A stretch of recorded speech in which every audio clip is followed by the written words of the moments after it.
Bismillahirrahmanirrahim. Elhamdülillah ve salatu ve selamu ala Resulillah. Amma ba'du. Assalamu alaikum ve rahmatullahi ve barakatuh.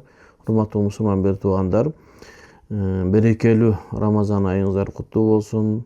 Tutуп аткан орозоңуздар, жана окуп жаткан таравих намазыңыздар, ана түндөлөрү жүрөгүңүздөрдөн түпкүрүнөн чыгылып, элибизге, жерибизге, өзүбүзгө, ден соолугубузга кылып аткан дуалар кабыл болсун. Бүгүн сиздер менен түз эфирге чыгып сиздерде бар суроолорго жооп берүүгө аракет кылып аттым. Мен ден соолугума байланыштуу бир аз эфирден алысыраак болуп калдым. Иншалла колубуздан келишинче сиздерден суроолоруңузга жооп бергенге аракет кыламын. Анда азыр ошол сабак адамдар киргенге чейин пайгамбарыбыз саллаллаху алейхи ва салламдын Рамазан айы боюнча айткан кээ бир хадистерине чечмелеп бергенге аракет кылайын. Ан Аби Хурайра радıyallahu anhu anna Rasulullah sallallahu aleyhi ve sellem kana yaqul. Бул хадисти имам Бухари жана Муслим өзүнүн сахих китептеринде баяндайт. Имам Абу Хурайра радıyallahu anhu риваят кылат. Пайгамбарыбыз саллаллаху алейхи ва саллам ушундай деп айтат эле дейт. Ас-салаватул хамс вал жум'a илal jum'a Ramazan ila Ramazan mukaffiratun ma beynehunne izejtenebe el-kebair. Peygamber sallallahu aleyhi ve sellem aytat, 5 maal namaz, birin 5 namaz özünün ortasındagı günölördün bardığın geçiret. Jana bir jumadan ekinci jumaga çeyinki günölördün bardığın Allah Taalam keçiret deyt. Ana ошондой эле азыркы бизден берекелүү айда турган Рамазан айындагы кийинки Рамазандын ортосуна чейинки күнөөлөрдү кечирет дейт. Эгерде ал чоң күнөөлөрдөн эле сактанган болсо дейт. Эми биз инсанбыз, баскан турганыбыз күнөө. Көзүбүздү сактай албай калган абалдар болот, тилибизди сактай албай калган абалдар болот, оюбузду сактай албай калган амалдар болот. Мына ушундай мезгилде Аллах Тааладан кечирим сурап, бул айда кечирим сурасак, Аллах Таала бул айда ошол күнөөлөрдү кечирет экен. Эгер чоң күнөөлөрдөн сактансак, чоң күнөө деген арак ичүү, зина кылуу, урлук кылуу, бирөөнүн канын себепсиз төгүү, мына ошого окшогон чоң күнөөлөрдөн сактанып эле турса, майда адамдардын арасында болуп аткан күнүмдүк Кудайым өзү сактаган болсун, ошол күнөөлөрдөн Аллахым сактап турат экен. Демек, эки намаздын ортосу же башкача 5 маал намаздын ортосундагы күнөөлөр жана бир жумадан экинчи жумага чейинки күнөөлөрдү жана Рамазандан кийинки Рамазанга чейинки күнөөлөрдү Аллахым кечирет дейт. Азыркы мезгилде ошол Аллах Тааланын рахматы, бейиши болгон, рахматы болгон, бейишке жол болгон Рамазан айында турабыз.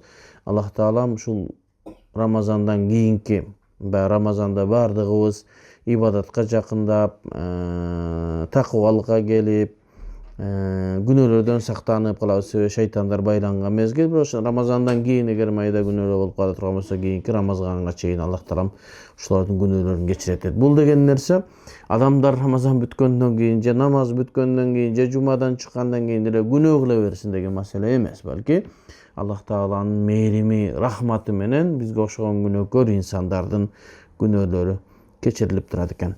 Демек, Аллах Таалам ушундай бир берекелүү Рамазан айында турабыз. Аллах Таалам тообаларыбызды жана майда күнөөлөрүбүздү кечирсин. Ал эми чоң күнөөлөргө сөзсүз түрдө тооба кылуу керек. Эгер арак ичкен болсо, Аллахым экинчи арак ичпеймин деп тооба кылып, анан кылган ошол ичкен кылган амалына өкүнүшү керек, тообанын шарттарын аткарышы керек. Ошондой эле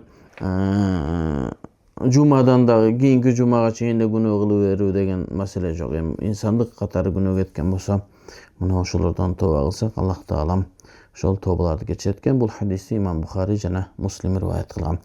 Дагы имам Абу Хурайра радıyallahu anhuдан риваятка анна Расулуллах саллаллаху алейхи ва саллам кала. Пайгамбарыбыз саллаллаху алейхи ва саллам шундай деп айтты: "Мен сама Рамазана иманан ва ихтисабан гуфира лаху ма тaqaddama min zambi." Жана айтат: "Мен сама Рамазана", ким Рамазан айында орозо кармаган болсо, иманан, мына ушу Рамазандын парз экендигине иман келтирип, менин Аллах Таала ушул Рамазан айында орозо карманга парз кылган экен, мен ушу Аллах Тааланын буйругун аткарып орозо кармап атам деп иман келтирген абалда орозо кармаган болсо, ва ихтисабан, жана Аллах Тааладан үмүт кылып, Аллах Таала мага ушул туткан орозома сооп берет деп соопту үмүт кылып орозо кармаган болсо, гуфира лаху ма тaqaddama min zambi, анын мурдагы өткөн күнөөлөрүн Аллахым бардыгын кечирет. Жана үстүнкү хадисте имам Бухари жана Муслим риваят кылган Абу Хурайрадан риваят болгон хадисте эгерде чоң күнөөлөрүн сакталсын дейт. Демек бул ушул хадисте дагы үстүнкү хадис чечмелейт. Демек ошол Рамазан айында иман келтирип анын парз экендигине жана соо үмүт орозо кармаган болсо күнөөлөрүн баарды кечирет экен. Башкача айтканда майда күнөөлөр, чоң күнөөлөргө сөзсүз түрдө эмне кылыш керек? Тооба кылышыбыз керек.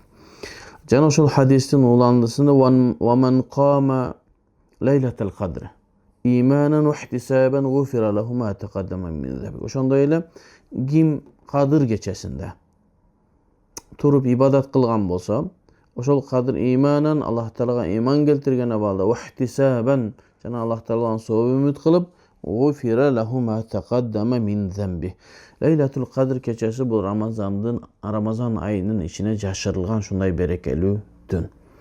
Алымдар аны ар кайсы түндөрдө келүүсү мүмкүн деген.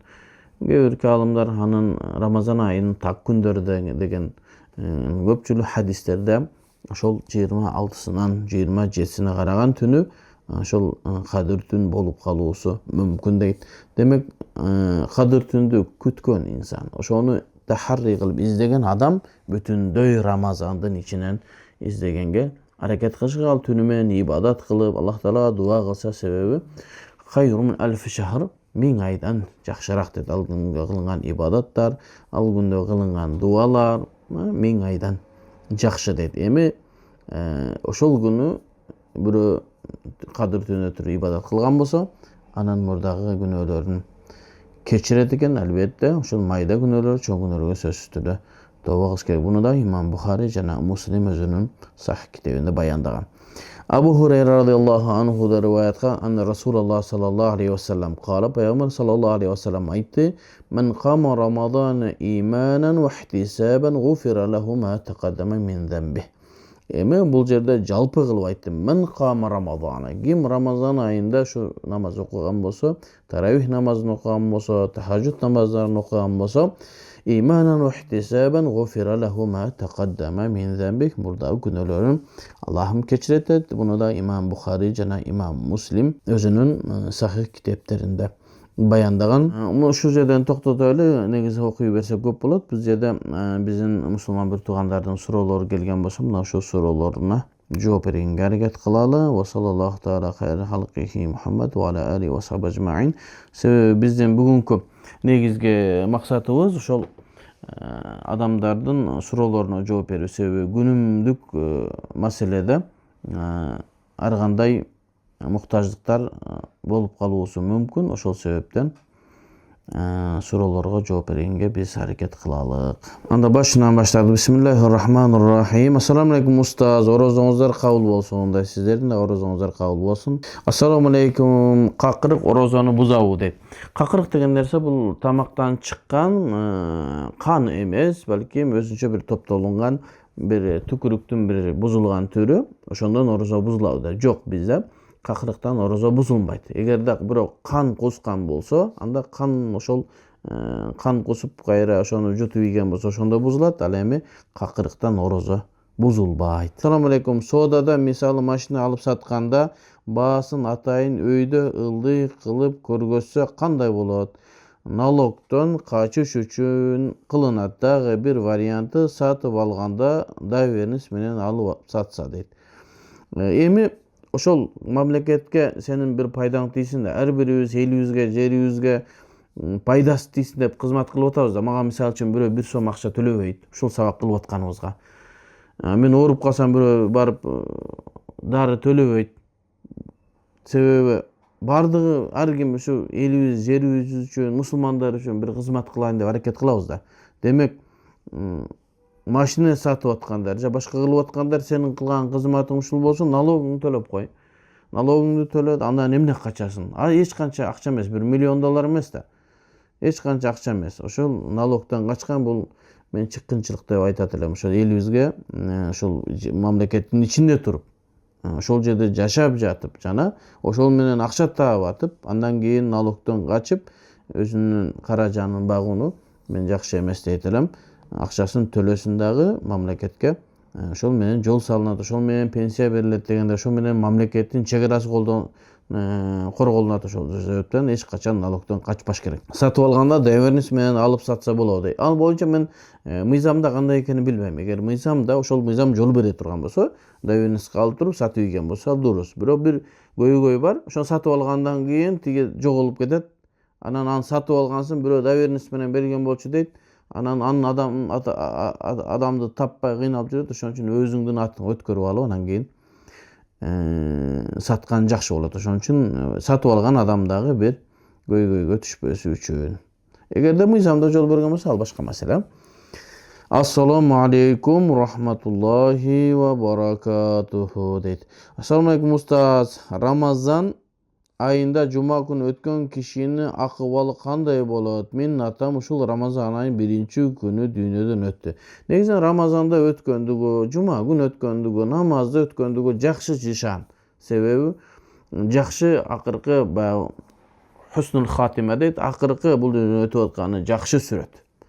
Бирок ал жакшы сүрөттүк ошо менен адам бейишке киреттик деген эмес.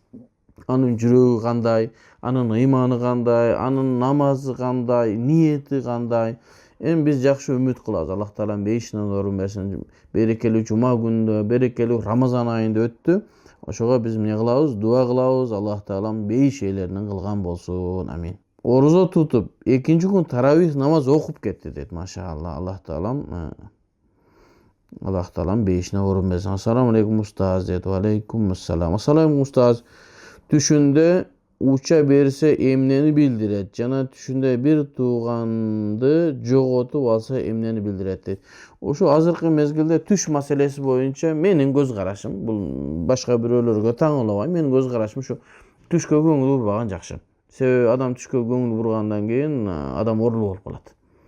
Түшүндө көрдүм мындай болуп калды, анан түшүмдө көрдүм тигиндей болуп калды, ошондо бирөөсү өлүп калса, ошондо тууганы өлүп калабы экен, баласы өлүп калса, окуй балам өлүп калабы экен деп жүрүп, стресске түшүп оорукчан болуп калат. Ошон үчүн кандай түш болсун Аллах Тааладан келди. Эгер жаман түш болбой бир жакшы түш болсо, Аллах Тааладан келген түш экен, Аллах Таалам ошонун берекесин берсин деп жакшы жакка жоруп коюш керек, көңүл бурбай коюш керек. Жаман түш келе турган болсо, бул шайтандан экен деп аны дагы жакшы жакка жоруп коюш керек, ошо менен болду. Эми учуп жүрсөм эмне болот? Эми мүмкүн рухтар түшүндө учуп жүргөндүр, аны билбейбиз. Эми илгери Ибн Сирин жана башка аалымдар ошол түштөрдү жорган.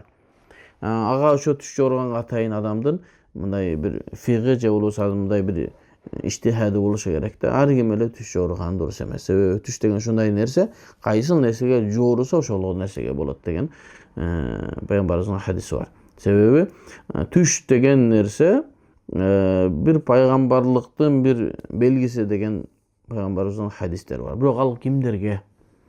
Ал жана такыба, намаздар ордунда, бирөөнүн акысына кирбеген салих инсандардын түштөрү.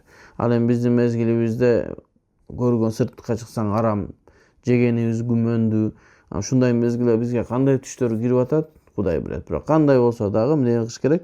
Аллах Таалага дуа кылып, жакшы жагынан жоруп коюш керек. Ассаламу алейкум устаз. Кармаган орозоңуздар кабыл болсун дейт. Сиздердин да орозоңуздар кабыл болсун. Мен сизди бошоттум, бактылуу болуңуз, берчүүндү бердим, болду деп SMS жиберди, талак түшөбү дейт. Негизинен талак маселеси бул мындай олуттуу маселе, үй бүлөлүк маселе, ошондуктан талак маселесин бул жерден телефондон же башка нерседен чечилбейт. Бирок мен теориялык жагын айтып кое берейин, бирок сөзсүз түрдө күйөөңүз менен же болбосо келинчегиңиз менен муфтиятка кайрылсаңыз, мен 14-кабинеттемин. Ошол жерге келсеңиз, маселени терең угуп, талдап туруп, анан талак түшкөнбү, түшкөн эмеспи, аны тактап беребиз. Себеби талак маселеси оор маселе, арам менен адалдын ортосундагы маселе. Эгерде мен азыр сизге ушундай катыңызды окутуп эле талак түшкөн эмес десем, мүмкүн талак түшкөндүр. Себеби сиз менден бир нерсени жашырып койгондурсуз. Күйөөңүздөн сурасам, мүмкүн башкача чыгат. Же болбосо күйөөсү менден сурайт, мен ушундай деп койдум, талак түшөбү, түшпөйбү дейт. Анан мүмкүн аялым менен чогуу келгенде сурасам, жалганы чыгаттыр. Азыркы мезгилде мени капаландырган бир маселе. Бизде 99,9% адамдар талак маселесин сурап кайрылат муфтиятта, фатва бөлүмүндө. Menin жүрөгүм оорткан нерсе эркектер эч кандай талак маселесине көңүл бурбай калганда, оозунан тиги аба чыккандай эле сөз чыгып берген, талактар чыгып берет. Жөн эле болгондо да кыргыз 3төн берет экен. Дароо миңден.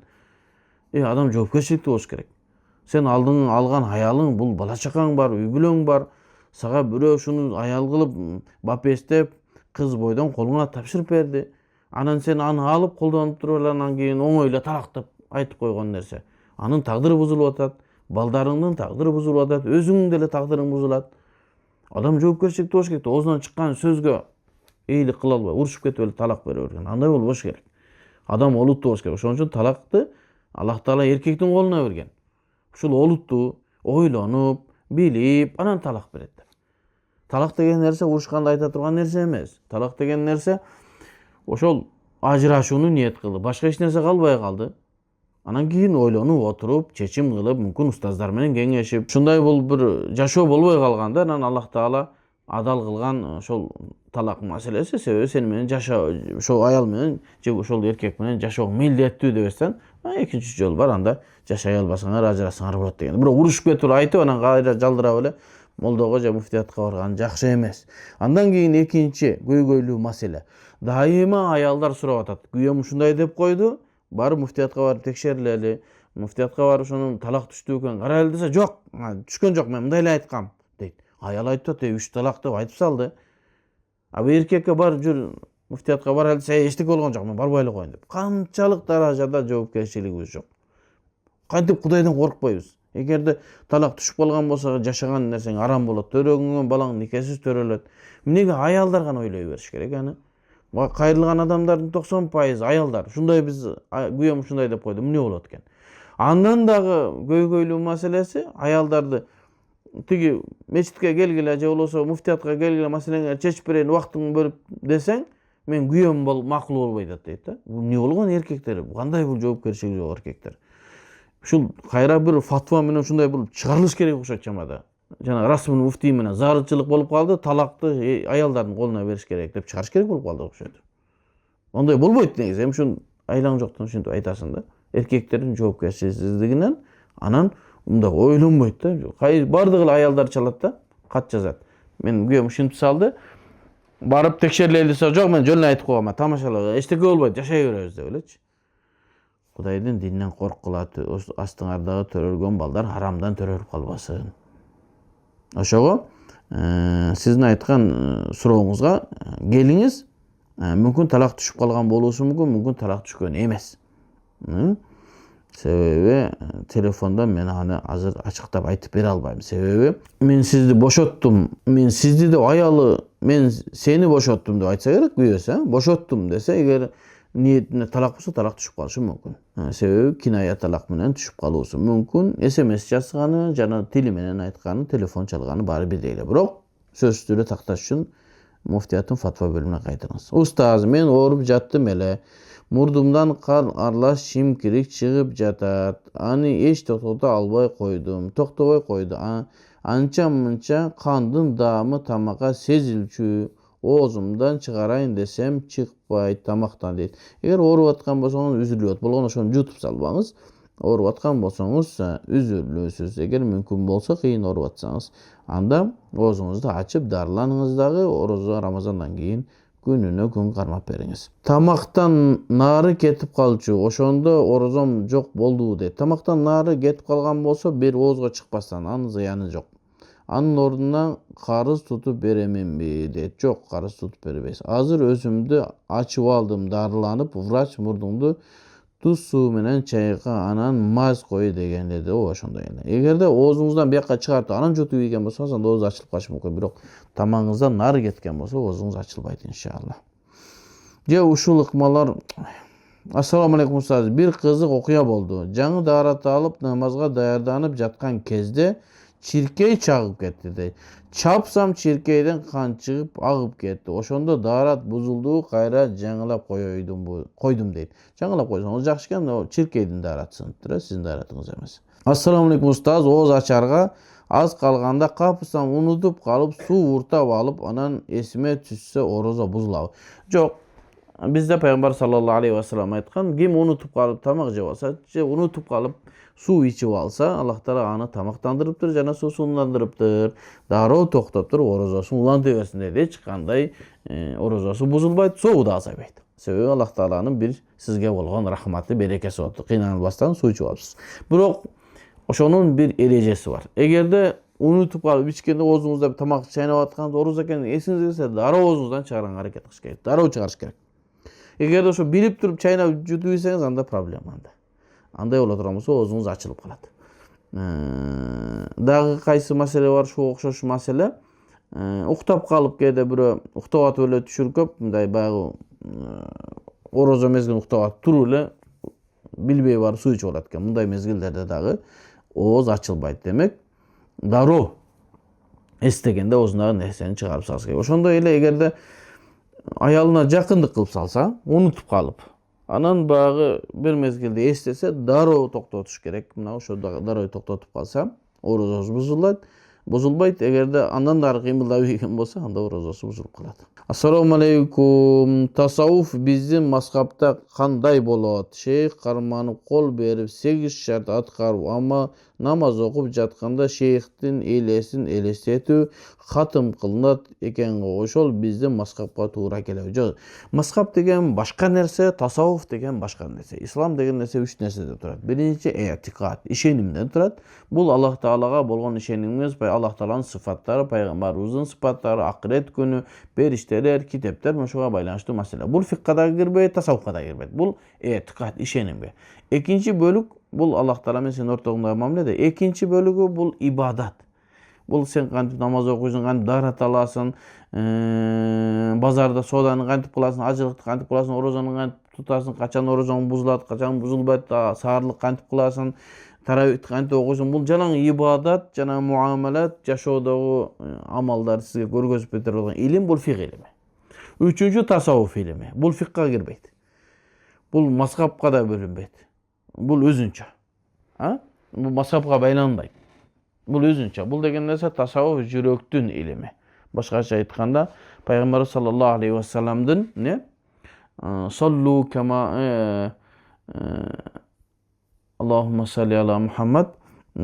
Allah Taala seni görüp turganday ibadat kılın. Eğer sen Allah'ты görbeseň de Allah Taala seni görüp turat degen hadis var ha. Buna oşol ihsan. İhsandın manisi oşo tasavvuf. Allah Taala'nı görüp turganday ibadat kılуу. Jüröktü tazalоо, jüröktөгү munafıklık, goralbasçılık, hasad, şu okşogon nersenin bары tasavvuf iliminde darılanat.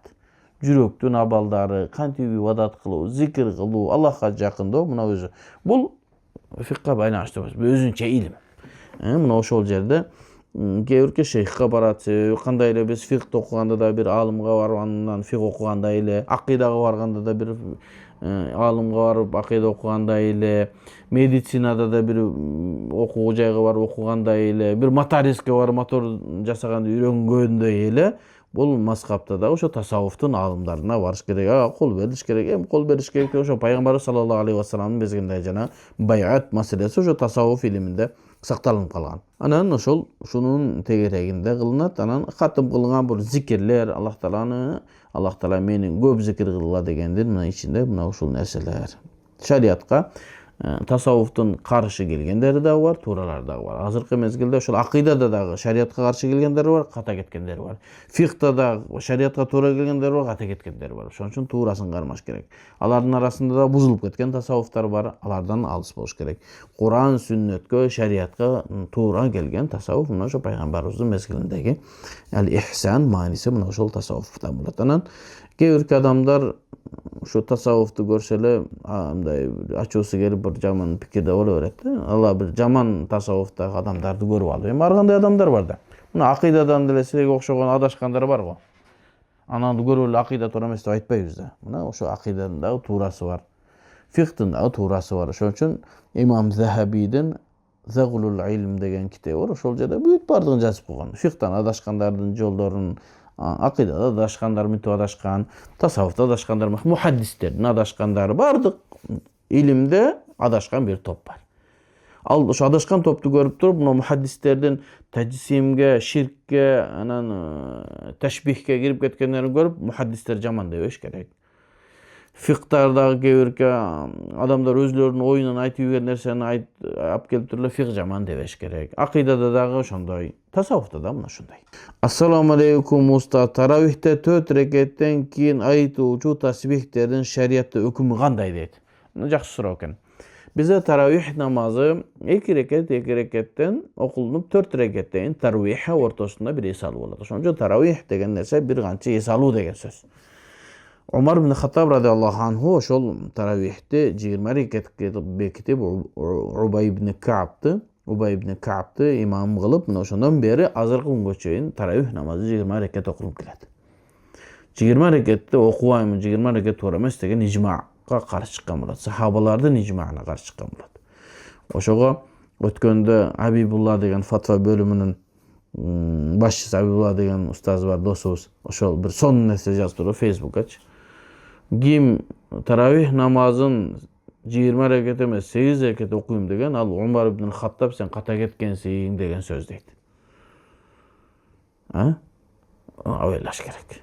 Umar ibn Khattab 20 reketde okup, oşol mezgildegi sahabalardyň bardygy 20 reketke ijma' sukuti, başgaça aytkanda oşonun indebesden makul bolgondogu şu ijma' bolgon. Demek taravih namazın oku sünnatu muakkada. Oşondan embekildi sebebi Hulafa Raşidinin sünnetleri bizge sünnet bolat. 2 reket, 4 reket. Ha? 4 reketten keyin taravihada emne kılış gerek, tasbih açış gerek. Bu soruda gelgende. Bu tasbih aytsın taravih mezgiline emne kıluu adamdın özünün ihtiyarına koyuladi. Bizdin diyarlarda, bizdin şu Orta Aziyada şu Subhanallahil mulki aytılıp kalıp tur, ana aytpasa dile bolat. Anın orduна başka nerse kılsa dile bolat. Je bolbosa ana aytpayla her kim öz zikir kılsa dile bolat. Al bir şeriattagı tak görülgözülgön özgörülgüs millet emas. Ha? Anandagı şu Subhanallahil mulkini aytpay kalsa taravih bolbay kalat degen söz emas. Jana anı aytpay koysa güne bolat degen da söz emas. Makkalikler şol 4 reketin arasını tavaf kılışkan. Sebebi olar şo tavaf kılganda soğukka jedeylep. Anı görgöndөн keyin ahli Medine eli biz emne kılabız? Tavaf kılayız, heçneke jok. Anda biz şunda da namaz okuyubuz dep, oşogo Maliki mazhabda 39 reket beken, az 36 reket beken mesimde jok. Oşonço taravih oşonço reket bolup ketken oşondan ortadagı esalı 4 reketten kийинки esalıuda alar da namaz okuşkan. Bizde zikir çalınıp kalgan. Oşoga adam ihtiyardı turda. Kalasa zikir kılsın, kalasa savak kılsın, kalasa isalsın, kalasa çıkıp daratını alıp gelsin. Adam ihtiyardı nerse. Oşoga şeriattagı hükümü maftuh, açık gana. Kim kalaganin kılat. Sajdada ayallardın butu kanday turuş gerek. Kiyesi oң jagına kıyışıytan abalda barat eken, tuğrası kanday dedi. Emi oşol sajdaga barganda buttun uçtары jerge тийүүsü milleti emesmi degen talaş mesele var. Oşonun kebikkiler jana Peygamber sallallahu aleyhi ve sellem hadisini delil keltirip, men 7 müçö menen sajda kılgınga buyuruldum. Oşonda peşene 1, 2 kol, 2, 3, tize 4, 5, 2 buttun uçta 6, 7. Anan oşondan kebikkiler parz dep namaz buzulup kalat degenler var. Bunu tahkik kılıp izilde bizim Hanefi mazhabdagı talaş meselelerdi çeçip men sabakta aytkanmın, atayın bir sabak kılganmın. Demek buttu tigizi sünnet amallardan kanday aval bolsa dagı sajda barganda but jerge tiyip turgan sünnet amal. Ayallar bolsun, erkekler bolsun, oң jaka kılab, sol jaka butu tiyip turgan sünnet. Assalamu aleykum. 4 reket sünnette zam süre unutup kalsa adasız sajdasını kılavu dedi. Parzda gana biz birinci jana ekinci rekette Fatiha, anan keyin sure okuyuz. Oşul zam sure deydi ko, oşul zam sure degen dile tura emas dep bilemde mençi. Zam sure dep aytılmaz, sure dep aytıladi. Zam sure degeni al Arapçadan zammus sura, ындай bir sureni Fatiha koşkun degen manadan gelip çıkanda. Zam sure degen nerse yok. Yani sure de öyle koysun. Fatiha'nı koysun, bir sureni koşarsın. 3. 4. rekette Fatiha'nı okulunat. Bu parzda. Alemi sünnet namazlarda 4 rekat bulsa 4 rekatın bardığına Fatiha, zam sure okulunat. Nega şunday? Şunday. Şeriat şunday. Peygamberimiz şunday olgan. Witr wajibtindagi oşentip 3 rekatın bardığına Fatiha anan sure okunat. Bir nerseni dagı bölüp karaş kerek. Negizi men geňirrek jogap bergendi jakşı görem. Daima sabaklarımda geňir jogap berem. Jumanın aslında 4 rekat sünnet. Jumadan keyinki 4 rekat sünnet bu farzga okşatılıp okulunat. Jana sünnetlülüğü күчтүү bolgonduktan. Al ne? 3-cü, 4-cü rekatga turup atkanda, 2-nji rekatga oturganda at-tahiyyatdan, yani salavatты okubastan turup 3-kö turup ketse bolat. Şul ayrımaçylyk. Biroq 3-4-te Fatihanan sure okunat. Anan peşinin aslında 4 rekat sünnette dagı 4 rekatın bardığına Fatiha sure okunat. Biroq 2-nji rekatda Fatihadan, at-tahiyyatdan 3-kö turup kete beret. Andan başka 4 rekat sünnetlerinin bardığında, eğer 4 rekat sünnet okuyum dese, 2-nji rekattan keyin at-tahiyyatdan keyin sözsüz türde salavat okulmuş gerek bolot. Sünnet amal. Eger bir tarawihte 4 rekat, bir salam menen 4 rekat okuyum dese, anda 2-nji rekattan keyin Fatiha at-tahiyyatdan keyin jagı salavat okuşu gerek. Uşul gana ayrımaçylygy bar. Unutup kala turgan bolsa, farz da bolsun, sünnet de bolsun. Biz bu yerde nemeni aytaýly? Sünnet namazlarda. Eger de sure kalıp kete turgan bolsa, 3-nji, 4-nji rekatda je 1-nji, 2-nji rekatda anda sajda safkı kılуу milletli bolat. Ramazan mübarek. Usta sigaret satуунун ökümü kanday bolup kalat dedi. Emne iş kılıp atsanız, oşo kılıp atkan işiniz, emne kılıp atsanız öküm oşoga jaraşa bolat. Alma satsanız mubah mı, alma satsanız mubah bolat. Jakşı niyet menen bala çakan baram deseniz sünnet bolat. Gül satıp atas. Gül satуу mubah. Jakşı niyet kılıp ayaldardın göңүlүn açayın, açılsın şu menen ayalдар jaşarat deseniz aga sünnet aya. Sigaret satıp atsanız, sigaret satış makruh tahrimibi, gebirki alımlar aram dedi. Makruh tahrimi. Aramga jakınırak makruh. Demek oşonu satkanınız oşonday, makruh tahrimi. Saktanыңыз andan.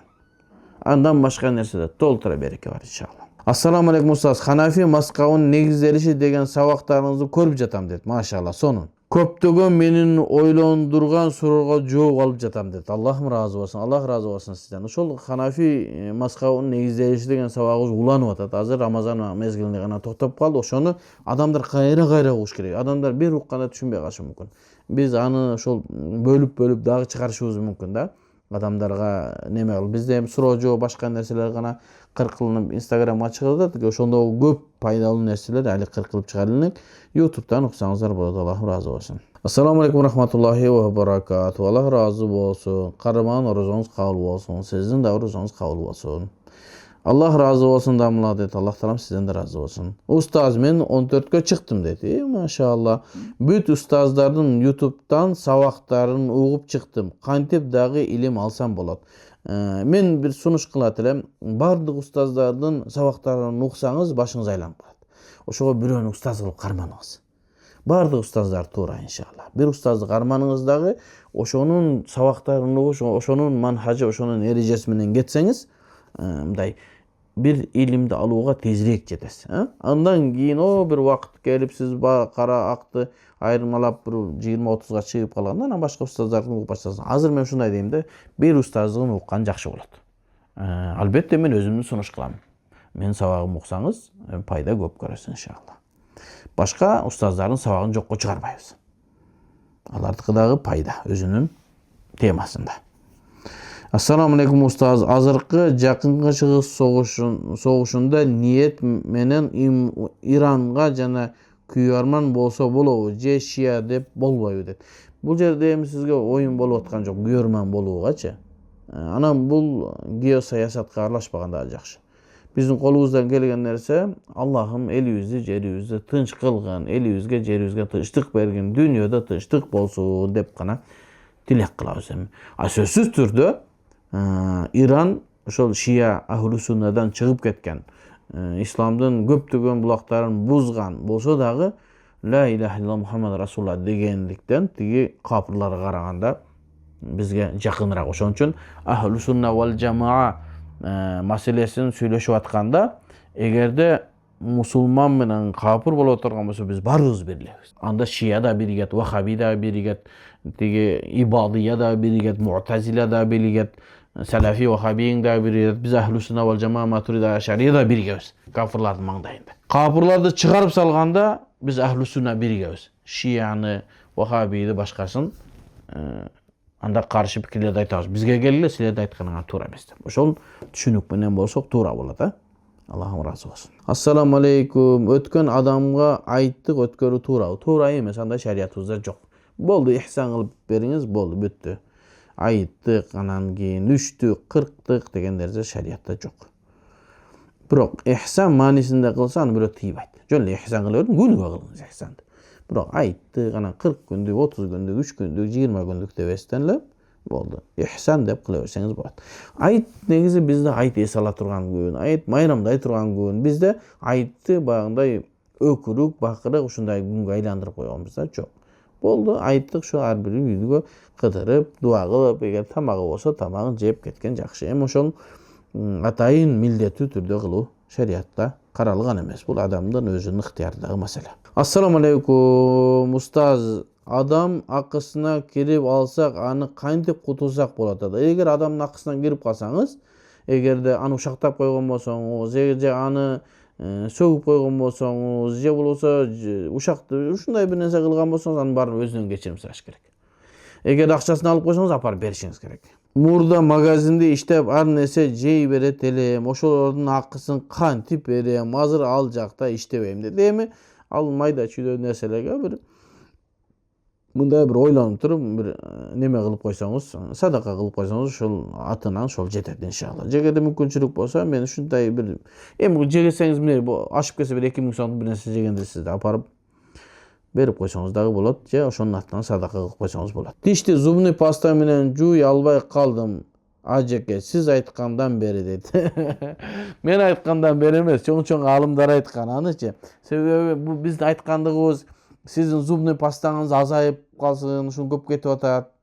Же болбосо ошого ичтарлык кылып аткан жерибиз жок да. Сиздин орозоңуз бузулбай калсын, орозоңуздун сообу азайбасын, берекелүү күндө болсун деген мааниде. Эгерде укпасаңыз, ал сиздин эркиңизде. Кааласаңыз шампундап жууңуз тишиңизди, эч проблема эмес. Мен болгон орозоңуз бузулуп калбасын. Ушу менен ушу берекелүү күндө сиздин орозоңуз сообу жок калып калбасын деген эле. Мага десе жам щотканы берки чоң щотка бар го, ванна жуу турган. Ошо менен жуусаңыз деле макул. Болгону мен эмнеге айтып атам? Оозуңуз ачылып калбасын деп. Себеби зубный пастага ар кандай даамдар кошулат, ал тамакта билинип калат болсо, намазыңыз, орозоңуз бузулуп калат. Ошон үчүн айтып атабыз. Муну чоң аалымдар айткан. Доктор Салах Абул Хаж жана башка аалымдар айтат. Макрух тахрими, ошон үчүн анын оңой эле да ооз жабар да мурда. Караңыз Насаат медианы. Багымдатка канча убакыт калды? Азан айтышына 5 мүнөт калды. Тамакты токтотуңуз да барып каалашыңызча 2 щотка менен жууңуз дагы. Анан кете бериңиз, болду. Анан мисвак алып коюңуз деп сунуш кылганбыз. Ошо менен ушундай болот. Аллахым сиздерден разы болсун. Ассаламу алейкум. Кармаган орозоңуз кабыл болсун. Эң көп кайсыл дуа же зикир айтса жашоосу өзгөрөт? Абал аябай оорлогондо же эмне кылыш керек? Жана мага дуа кылып койгоңуз үчүн чоң рахмат. Аллах таала ишиңизге ийгилик берсин. Улан таксырым орозоңузду Аллахым кабыл кылсын. Орозо айында кылынган дуалар кабыл болот. Эми биз диндар адамдарды сыйкырчу көрбөгүлө силер. Бир дуаны окусак эле чук кетип эле бай болуп кала турган. Андай боло турган болсо мен ал түнү менен дуа кылып туруп, эртең менен BMW MX-ти минип алат элем да. Жок, андай болбойт. Бир нерсеге жетиш үчүн кызмат кылыш керек, иштеш керек. Аллах Тааладан дуа кылыш керек. Дуаларым кабыл кыл деп, ошондой болот. Зикирдин эң жакшы бул Куран окуган. Куранды көп окуш керек. Дуа кылыш керек, болду, машалла, иш жүрүш. Анан сиз намаз окуганыңыз, орозо кармагыңыз сиздин ишиңизге байланышы жок. Мен орозонун сонун калмап, намазды окуп туруп, бирок товарларды туура менен сатып алып келсеңиз, кышта сатыла турган кийимди, жайда сатылган кийимди кыштап келип алсаңыз, анан ошондо банкрот болом, мен намаз окуп атам, эмнеге банкрот болом десеңиз, туура эмес ал. Эмне кылыш керек?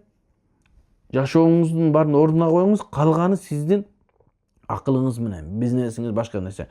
Туура амал кылсаңыз байыз, туура эмес амал кылсаңыз банкрот болосуз. Ага намаздын байланышы жок. Намаз бул парыз гана. Ассаламу алейкум. Менин балам 11 жашта орозо кармап жатат. Машалла, менин балам 9 жашта орозо кармап атат. Эң кичинекейим. Эң кичинекейим менен жогору. Кызым азыр 5 айлык, ал кармай албайт. 19 жаштагы Имран деген балам орозо кармап атат. Сонун, машалла, үйрөтө бериш керек. Анан кээде кыйналып калат, кыйналып калсам макул эми сен кичине ичсең боло берет деп коебуз. Анан барып ичип алып кайра улантып кете берет. Кээде азыр мен билгенден бир күн гана кыйналды окшойт, сарылга тура албай калган күндөрү баардыгы биз менен кошулуп эле орозо кармап атат, машалла. Ошондой кылыш керек, э? Кайра апа тамак жегиси келип жатат дейт, ошо кичине неме кылып коюп, анан кээде айтыңыз түшкө чейин карма, түштөн кийин карма деп эптеп ушинтип үйрөтө бериш керек. Анан 11ге чыгып калган болсо чоңоюп эле калыптыр. Эми акылдуу болот. Эртең менен жакшы тамак бериш керек. Кармайт иншалла. Ассаламу алейкум. Намазда имам михрабтын ичине кирип калса өкүмү кандай дейт. Михраб деген нерсе намаз окуганда михраб деген согушчу жай деген, исм макан михраб. Ал деген нерсе харп, согуш эмне менен шайтан менен согуша турган жер. Ошон үчүн мындай кылып михраб кылынат. Ал жерге эгерде адам михрабтын ичине кирип кетсе, аркадагы адамдар имамдын абалын, кыймыл аракетин көрүнбөй калса, эми чекеде окуп атсаңыз, имамдын туруп аткандары көзүңүздүн чекесинен көрүнүп турат да, эми көзүңүз менен карасаңыз макрух болуп калат. Бирок көзүңүздүн кыйыгында көрүнүп турат, имамдын туруп атканы, рукуу барып атканы ошондой болуп көрүнүп туруш керек. Эгер михрабтын ичине кирип кете турган болсо, анда намаз жарабай калуу коркунучу бар. Таравих барабыз, калтырбай, бирок арабча түшүнбөйбүз. Эми арабча түшүнбөсөңүз дагы ошо намазга туруп атканыңыз, таравихке туруп атканыңыз, ошо ибадат кылып атканыңыз. Ошон үчүн күндөн күнгө бир нерсени үйрөнө бериш керек. Эми таравихтеги Кур'андагы аяттардын бардыгын түшүнүү эми аз эле адамдарга насип кылган. Анын бардыгын түшүнбөйсүз. Ошо кээ бир Фатиханын, анча мынча зам сүрөлөрдүн түшүнүктөрүн, кичине тафсирлерин устаздарга барып үйрөнүп алсаңыз жакшы болот. Сообу кетип атат, сонун болот, окуй бериңиз. Таравих намаза кандай ниет кылуу керек? Эки рекет таравих намазын окумага ошо имамга ниет кылам. Халисан лиллахи таала, Аллаху акбар болду. Ассаламу алейкум. Таравихке тажвиди жок кишини молдо имамчылыкка чыгарат. Кайтарып окуш керекпи? Жок, кайтарып окуш керек эмес. Тажвиди начарраак, тажвид мустахаб, тажвиди жакшыраак чыгыш керек өзү негизи имамчылыкка. Атайын бекитилген имам бар. Мамле муфтияттар ошол адам чыгыш керек. Ал жок болуп калса, ким өтсө боло берет. Себеби баягы мааниси так өзгөрүп, бирөө укса бул ырдап атабы же намаз окуп атабы дегендей мааниде болуп калса, анда жарабай калат. Анан анча мынча тажвиди начарраак болгону имамчылыкка жарай берет. Ошон үчүн имам өзү өтсүн, таза так окуган. Аркадагы адамдардын намазына зыяны тийбейт иншалла. Ассаламу алейкум дамлар. Менин суроом төмөнкүндөй. Баняда влажный парда көпкө отурса орозо бузулат. Орозо бузулуп калуу коркунучу бар. Себеби оозго кирген суу. Эми баняга кирбей турунчу, баня өзү түштөн кийин, ооз ачардан кийин башталат да. Күндүз ким баняга барат азыр? Ошого түндө барыңыз, Билал таксырым. Түндө шамдан кийин барып ошого ооз ачар кылың, азыр баняга барып оозду ачып алып анан түшө бериңиз, Салам болжо акадет. Ва алейкум салам. Так, мистер Олжо, ассаламу алейкум. Ассаламу алейкум устаз. Махыр менен калың бир болуп эсептелет эмеспи? Келинчегим экөөбүз ажырашып атабыз. Ачуу базарга барганда 50 000 сом бир кой берилген эле. Молдо нике кыйганда 30 000 махыр деген дейт. Мен айтып аткан маселе мына ушул маселе да. Махырды бөлүп караш керек дегеним ошо. Махыр деген нерсе аялдын акысы. Ал эми калың, өзү илгери калың менен махыр бир болгон. Ошону айтсак деле кайра сен ушуну туура эмес айтып атасың деп мага кайтарып атышат. Ооба, мурда махыр менен калың бир эле болгон. Калың деп эле алган. Бирок азыркы мезгилде адамдар аялга акысын бербей, кыздын акысын бербей, бардыгын той кылып сарптап салып атат. Ошон үчүн айттык. Кыздын акысын берип койгула да, калганына билгендей кыла бергиле. Азыр могул жерде айтып атат, 50 000 бир кой бериптир, 30 000 махыр дептир. Сонун экен. 20 000 калың болуп кете берди. Салт менен 30 000 махыр болду. Эми экөө махыр менен калың бир болуп эсептелет эмеспи? Келинчегим экөөбүз ажырашып жатабыз деп. Ачуу базарга де, базарга эмес, ачуу базарга барганда 50 000 сом бир кой берилген эле. Молдо нике кыйганда 30 000 махыр деген эле. Токтоң, сиздики окшошпой калыптыр. Калың бергенде ошо 50 000 бир кой берген экен. Бул той-пой себине кетти. 30 000 махыр аны өзүнчө бересиз. Аны карыз болуп калат, аны бересиз. Молдо макул дегенсизби? Макул деген болсо ошону бересиз. Ал эми ajrашып атканда ол мурдаган нерсенин баардыгын кайра кайтарбаш керек. Ассаламу алейкум устаз. Көптөн бери кыйналып келем. Бир чоң ишканада иштеп кассадан 70 акча, 700 сомбу, 700 миң акча алып тургам. Зарплатадан кайтарам деп. Демек 700 сом экен, кайтарам да. Бирок ал жерде ремонт болуп жабылып калды. Эми ошол акчаны кантип кайтарам? Эми издеп тапсаңыз болот. Ушул жерде иштеген ким эле, анан кандай болду деп издеп тапсаңыз болот. Сонун болот. Тапсаңыз сонун эле болот. Эгер такыр таба албай калдыңыз, жок, жер жутуп кетти, жок болуп кетсе, ошо 700 ошол адамдын атына садака кылып жибересиз. Садака кылып берип койсом болот. Кыргызстанда дин ар кайсы фиркага бөлүнүп жатат. Бир нукта салсак болобу? Эми фирка деген нерсе азыр фирка дегенде сиз кимди айтып атасыз азыр? Муътазила жок bizde. Бул фирка. Шиа дээрлик жок. Бир-эки эле жана сол тополто окшогон бир-экөө эле шия болбосо жок башка. Дагы ким? Вахабилер. Ушулар бар. Бул фиркага кирет.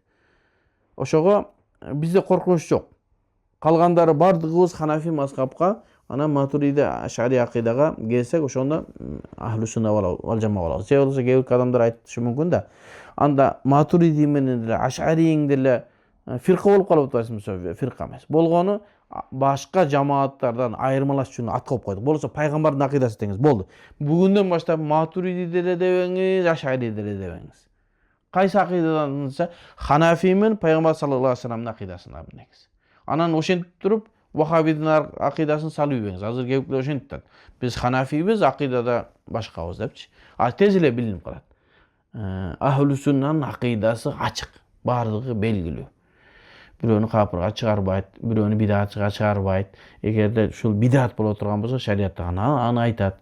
Ошол фиркага бөлүнбөстөн эле бир нукта болсак болот. Анын үчүн элдер биригиш керек, Аны күч менен кылуу мүмкүн эмес. Ассаламу алейкум. Эки тиземе протез коюлган. Ошол себептен стулга отуруп намаз окуйм. Саждага бара албайм. Кандай болуп калат? Жети мүчөм саждага барбай калып жатат. Жети мүчөнүн ошол сиз үзүрлүүсүз ошо столго отуруп окуй бериңиз. Сиздиги рукуңузга эгер кыямга тура алсаңыз туруңуз, анан рукуга барганда рукуга барыңыз да, саждага барганда столго отуруңуз. Ошол сиздике жарай берет, иншалла. Кудайым берекесин берсин. Жумушка байланыштуу курсак ачып кыйналып жатабыз. Эмне кылсак болот дейт. Ошол эмне болгон жумуш ошол? Мүмкүн болсо 12 айда бир жолу эс алуу ала турган мезгил болот да, Рамазан айына алыңыз.